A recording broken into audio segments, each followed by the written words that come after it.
Hello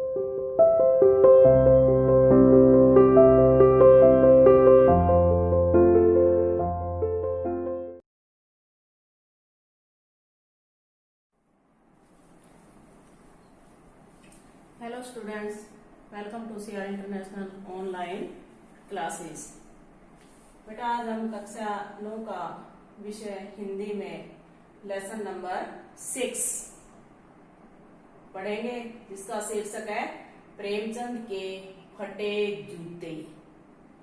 lesson पढ़ने से पहले एक बार हम थोड़ा सा जो हमारे सिलेबस में सीबीएसई ने बदलाव किया है उसके बारे में जान लेते हैं कि कौन सा लेसन हमारे सिलेबस से हटा दिया गया है।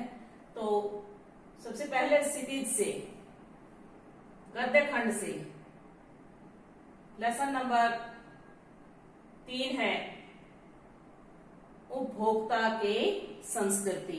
ये अब हमारे सिलेबस में नहीं है, ये पहले भी नहीं था और अब भी सिलेबस में नहीं है। दूसरा लेसन जो हटाया है, नाना साहब के पुत्री देवी मैना को भस्म कर दिया गया। ये लेसन हमारे सिलेबस में से हटा दिया गया है। इसके बाद नंबर 3 महादेव वर्मा का जो लेसन है मेरे बचपन के दिन, ये भी हमारे सिलेबस में नहीं है और ये पहले से नहीं था। एक कुत्ता और मैना, ये भी हमारे सिलेबस में नहीं था। ठीक है, यानी गद्य भाग में से 4 लेसन हमारे सिलेबस में नहीं है। टोटल 8 होते हैं, 8 में से 4 हटा दिए, केवल 4 ही लेसन हमने पढ़ने हैं, जिनमें से हम पढ़ चुके हैं 2 बैलों की कथा, लहसा की ओर, सांवले सपनों की याद। तो अब ये लास्ट एक लेसन हमारा बचा है गद्य खंड में। ठीक है, उसके बाद जो काव्य भाग से हटा दिया गया है उसमें है साखियां और शब्द, जो पहले आधा हटाया हुआ था अब पूरा हटा दिया है। दूसरा ग्रामश्री पहले भी हटा हुआ था और अब भी हटा हुआ है। तीसरा जो हटाया है चंद्र गहना से लौटती बेर, ये लेसन भी अब ये कविता भी हमारे पाठ्यक्रम में नहीं है। मेघ आए, चौथी कविता हटाई जो है वो है मेघ आए, और 5वीं जो कविता हटाई है वो है यमराज की दिशा। यानी 4 गद्य भाग में से और 5 काव्य भाग में से 9 लेसन अब हमारे सिलेबस में नहीं है। टोटल 17 है, 17 है, उनमें से 9 हटा दिए तो कितने बचे? 8 बच गए। 8 में से हमने एक कविता और एक लेसन पढ़ना बाकी छोड़ा है, बाकी हम पढ़ चुके हैं।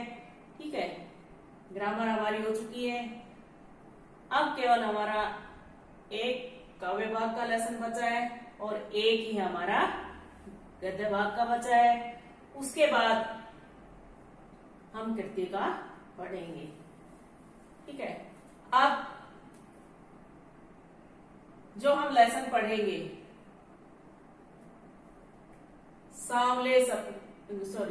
प्रेमचंद के फटे जूते। इससे पहले लेक्चर में हमने पढ़ा है सांवले सपनों की याद। प्रेमचंद एक लेखक है, एक साहित्यकार है, एक उपन्यासकार है। ठीक है, जो महान साहित्यकार के नाम से जिसे जाना जाता है, युग प्रवर्तक कहा जाता है, लेकिन उनका जूता फटा हुआ है। लेखक है हरिशंकर परसाई, जिनका जन्म 1922 ईस्वी में हुआ मध्य प्रदेश में, और उनका देहांत 1995 ईस्वी में हुआ। ठीक है, इनकी बहुत सी ऐसी रचनाएं हैं हरिशंकर परसाई की जो प्रसिद्ध हुई है, यानी यूं कहिए मुख्य रचनाएं, जिनमें है जैसे उनके दिन फिरे भूत के पांव पीछे, सदाचार की ताबीज बेईमानी की परत, पगडंडियों का जमाना, शिकायत मुझे भी है, और अंत में तिरछी रेखाएं। ठिठुरता हुआ गणतंत्र, विकलांग श्रद्धा का दूर, तब की बात और थी। हंसते हैं रोते हैं, रानी नागफनी की कहानी, तट के खोज, वैष्णव के फिसलन, ये इनके प्रमुख रचनाएं। ठीक है, अब हम अपने पाठ की ओर चलते हैं कि इसमें लेसन में ये एक निबंध है और ये एक व्यंग्य निबंध है, यानी व्यंग्य किया गया है। लेखक ने उन लोगों पर व्यंग्य किया है जो दिखावा करते हैं, जो अपनी असलियत को छुपाते हैं, अपनी वास्तविकता को छुपाते हैं। और प्रेमचंद एक ऐसे व्यक्ति हैं जो समाज में फैली बुराइयों को दूर करना चाहते हैं, उनसे लड़ना चाहते हैं। तो लेखक ने उसी बात का वर्णन किया है इस पाठ में, जो आज हम अभी पढ़ने जा रहे हैं। तब बेटा अपने पाठ पर आइए। पाठ है प्रेमचंद के फटे जूते। देखिए, प्रेमचंद का एक चित्र मेरे सामने है, और उस चित्र में क्या है? प्रेमचंद अपनी पत्नी के साथ फोटो खिंचा रहे हैं। सिर पर किसी मोटे कपड़े की टोपी, कुर्ता और धोती पहने हैं। यानी पहनावा कैसा है उनका कि उन्होंने मोटे कपड़े की सिर पे टोपी पहनी हुई है, कुर्ता पहना हुआ है और धोती पहनी हुई है। उनकी कनपट्टी चिपकी हुई है, यानी यहाँ से ये जो हड्डियां हैं ये उभरी हुई दिखाई देती है। गालों की हड्डियां उभर आई है। ये हिस्सा चिपका हुआ है तो ये अपने आप ही उभरा हुआ दिखेगा। पर घनी मूछें चेहरे को भरा भरा बतलाती हैं। तो मूछें हैं इसलिए वो इतना बुरा दिखाई नहीं देता। पाँव में कैनवस के जूते हैं जिनके बंद, बंद का मतलब होता है फीते,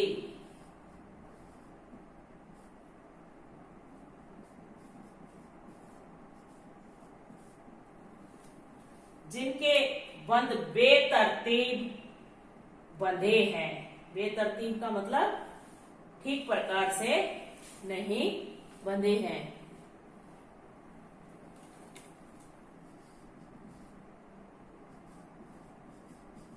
बेतरतीब, बेतरतीब का मतलब है ठीक प्रकार से न बंधे हों, बेढंगे जिसको बोले हम।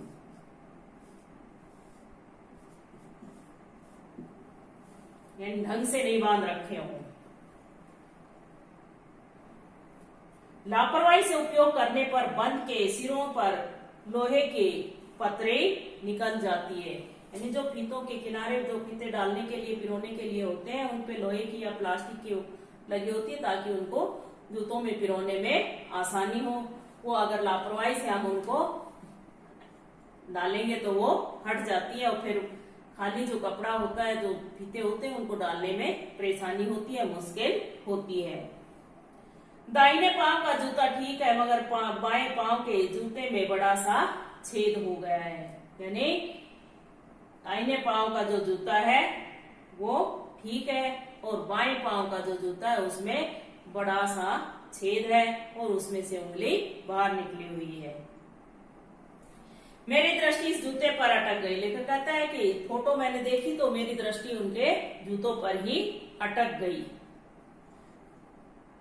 सोचता हूँ फोटो खिंचाने की अगर यह पोशाक है तो पहनने की कैसी होगी। लेखक क्या कहता है कि अगर जैसे भी कहीं कोई फंक्शन में जाए तो पोशाक बदल कर जाते हैं, यूनिफॉर्म बदल कर जाते हैं, नए कपड़े पहनते हैं, ढंग से पहनते हैं। लेकिन प्रेमचंद का क्या था, वो जैसे अंदर से थे वैसे ही बाहर से थे। वो उनके अंदर दिखावे की कोई भावना नहीं थी।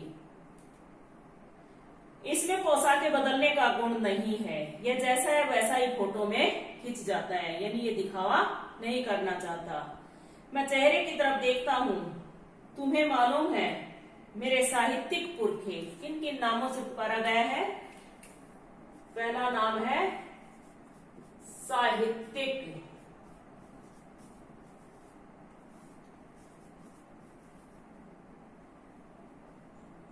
पुरखे। ये साथ साथ अंडरलाइन करते चलिए इस बात को, साहित्यिक पुरखे के लेखक को किन किन विशेषणों से नवाजा गया है, आपसे पूछा जा सकता है। कि तुम्हारा जूता फट गया है और अंगुली बाहर दिख रही है, क्या तुम्हें इसका जरा भी एहसास नहीं है? नहीं, जूता फट रहा है, अंगुली बाहर निकली हुई है, क्या तुम्हें इसका पता नहीं है इस बात का? जरा लज्जा, संकोच या झेप नहीं है, यानी थोड़ी बहुत शर्म महसूस नहीं हो रही? क्या तुम इतना भी नहीं जानते कि धोती को थोड़ा नीचे खींच लेने से उंगली ढक सकती है? लेखक क्या कहता है, अगर कोई बात नहीं, आपने फटे हुए जूते पहन लिए तो कोई बात नहीं, लेकिन ऐसा भी तो किया जा सकता था कि अपनी धोती को थोड़ा नीचे करके उसको छुपा लेते। इससे क्या पता चलता है कि लेखक दिखावा करने में, लेखक की प्रवृत्ति कैसी है, दिखावा करने की। मगर फिर भी तुम्हारे चेहरे पर बड़ी बेपरवाही, बड़ा विश्वास है। फोटोग्राफर ने जब रेडी प्लीज कहा होगा, जब फोटो खिंचवाते हैं तो बोलते हैं ना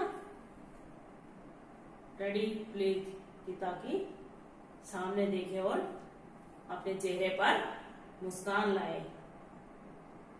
तो इसलिए ऐसा कहा होगा, तो परंपरा के अनुसार तुमने भी मुस्कान लाने की कोशिश की होगी। दर्द के गहरे कुएं के तल में पड़ी कहीं मुस्कान को धीरे धीरे खींचकर ऊपर निकाल रहे होंगे, यानी तुम्हारी जो मुस्कान है वो बहुत गहराई में होगी, तुम बड़ी मुश्किल से अपने चेहरे पर मुस्कान ला पाए होंगे। लेखक को लगता है ऐसा, लेकिन प्रेमचंद के साथ ऐसा कुछ भी नहीं था। और बीच में एक फोटोग्राफर ने क्लिक करके थैंक यू कह दिया होगा। विचित्र या अधूरे मुस्कान, यह मुस्कान नहीं, इसमें उपहास है। उपहास होता है मजाक, उपहास, मजाक, व्यंग्य है, ये एक व्यंग्य रचना है। आगे देखिए, यह कैसा आदमी है जो खुद तो फटे जूते पहने फोटो खिंचा रहा है पर किसी पर हंस भी रहा है।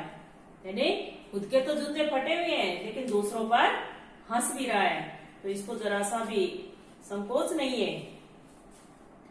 फोटो ही खिंचाना था तो ठीक जूते पहन लेते या नहीं खिंचाते। लेखक कहता है कि अगर फोटो खिंचवाना था तो अच्छे जूते पहन लेते, नहीं तो नहीं खिंचाते।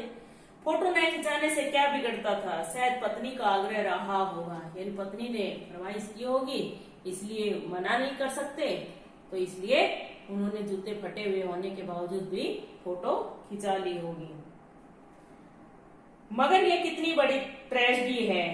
ट्रेजेडी क्या होती है? घटना। कितनी बड़ी ट्रेजेडी, कितनी बड़ी घटना है।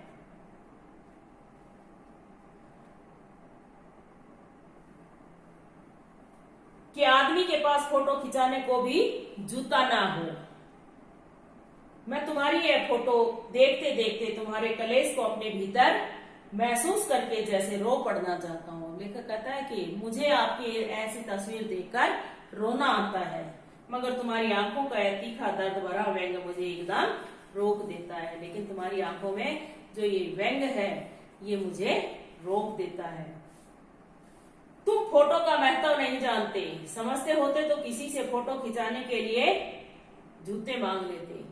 यानी लेखक कहता है हरिशंकर परसाई कि तुम फोटो का महत्व ही नहीं जानते।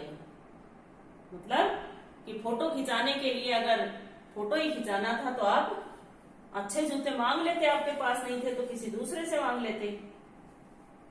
अब क्या क्या उदाहरण देता है लेखक के मांगने से क्या क्या कार्य कर लेते हैं लोग।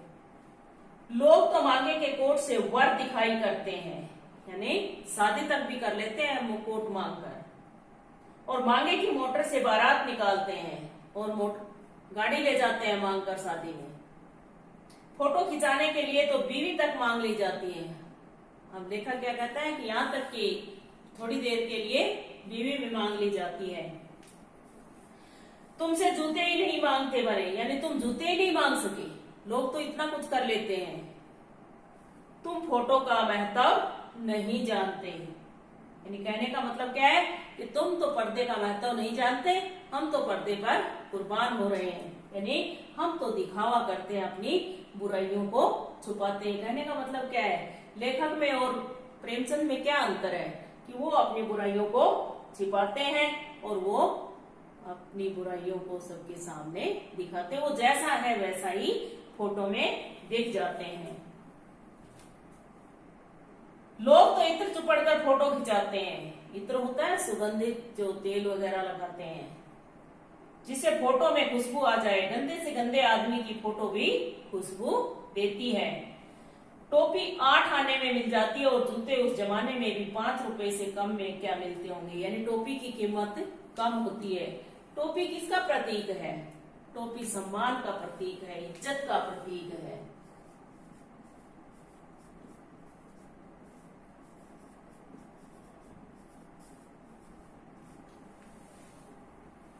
ठीक है।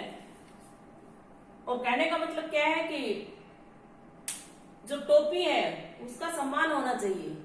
वो तो लोग नहीं करते, लेकिन जूतों को सम्मान देते हैं, यानी जिनकी जगह पैरों में है उनको अधिक सम्मान देते हैं। जूता हमेशा टोपी से कीमती रहा है। अब तो जूते की कीमत और बढ़ गई है और एक जूते पर 2500 टोपियां न्यौछावर होती है, यानी एक जूते की कीमत में 2500 टोपियां, 2500 यानी 2500 टोपियां खरीदी जा सकती हैं। तुम भी जूते और टोपी के अनुपातिक मूल्य के मारे हुए थे। यह विडंबना मुझे इतनी तीव्रता से पहले कभी नहीं चुभी जितनी आज चुभ रही है। जब मैं तुम्हारा फटा जूता देख रहा हूं, तुम महान कथाकार। पहला क्या नाम दिया था? साहित्यिक पुरखे। दूसरा क्या है? महान कथाकार। और उपन्यास सम्राट। उपन्यास सम्राट। युग परिवर्तक। चौथा है युग परिवर्तक। ये प्रेमचंद के लिए विशेषणों का प्रयोग किया गया, यानी ये प्रेमचंद को कहा गया है। जाने क्या क्या कहलाते थे, मगर फोटो में भी तुम्हारा जूता फटा हुआ था। यानी तुम साहित्य पुरखे, महान कथाकार, उपन्यास सम्राट, युग परिवर्तक, जाने किन किन नामों से जाने जाते हो, लेकिन इतने बड़े व्यक्ति का होने के बावजूद भी तुम्हारा जूता फटा हुआ है। तो इसलिए आज हम इतना ही पढ़ेंगे बेटा, कल कंटिन्यू अगले लेक्चर में करेंगे। आज के लिए इतना ही काफी है। तो जो पढ़ाया गया है उसको ध्यान से पढ़िएगा और समझने की कोशिश कीजिएगा। क्वेश्चन आंसर मैं लिखवा दूंगी, वो अपनी हेयर नोटबुक में लिख लेना और साथ साथ उनको याद कर लेना। अब हमारा सिलेबस काफी कम हो गया है, इसको अच्छे से लिख लेना, अच्छे से याद कर लेना। Thank you.